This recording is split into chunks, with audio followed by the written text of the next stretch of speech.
আজকে একটু কম আছে তাই বলো না সেখানে ঠিক আছে তাই আজকের কোশ্চেন সবই আজকের কোশ্চেন প্যাটার্ন কেমন ছিল ভালো ছিল অর্ক আজকের কোশ্চেন প্যাটার্ন কেমন ছিল এরকম কোশ্চেন ঠিক আছে হ্যাঁ এরকম কোশ্চেন তো আমি একটা বলি আর কি তাই আজকের যা কোশ্চেন প্যাটার্ন ছিল যারা যারা 60 পেয়েছে তারা যে কোনো পরীক্ষার কাট অফ ক্লিয়ার করবে যে কোনো পরীক্ষা কোশ্চেনটা যথেষ্ট মডারেট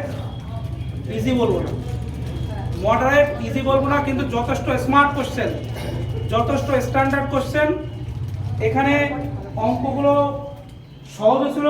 কয়েকটা বড় বড় ছিল একবার সামনে চলে আয় কত পেয়েছিস তুই 79 এই না সরি 69 পয়েন্ট সামথিং আর কি তো আমি কি বলেছি যারা 70 পাবে তাদেরকে একটা করে পেন দেবো আর কি তো আমি বলছি 70 যারা যারা পেয়েছে আর কি বা আজকে যারা যারা 60 প্লাস পেয়েছে তারা শুধু আমার কাট অফ ক্লিয়ার করেনি তারা আপকামিং যে কোনো পরীক্ষার কাট অফ ক্লিয়ার করেছে রেলের নয়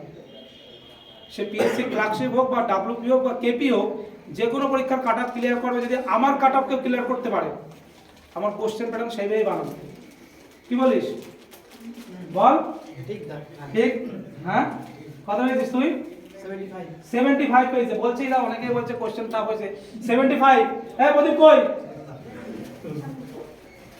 কোশ্চেন বলছি টাফ হয়েছে 78 আউট অফ 100 তাই তো 81 তাই 100 এর ভিতরে ও পেয়েছে 78 তার মধ্যে 16টা ভুল আর 82টা ঠিক তাহলে নেগেটিভ না করলে প্রায় 80 তুই কত পেয়েছিস 74 তুই কত পেয়েছিস 70 তাই 71 সামথিং তো যথেষ্ট ভালো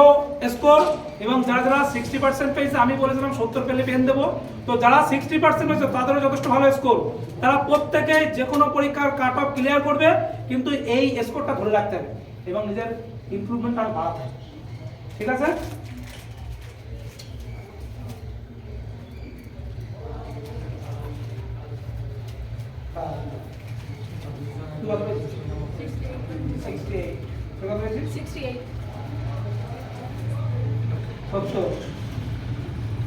হাইস্ট পেয়েছে না আজকে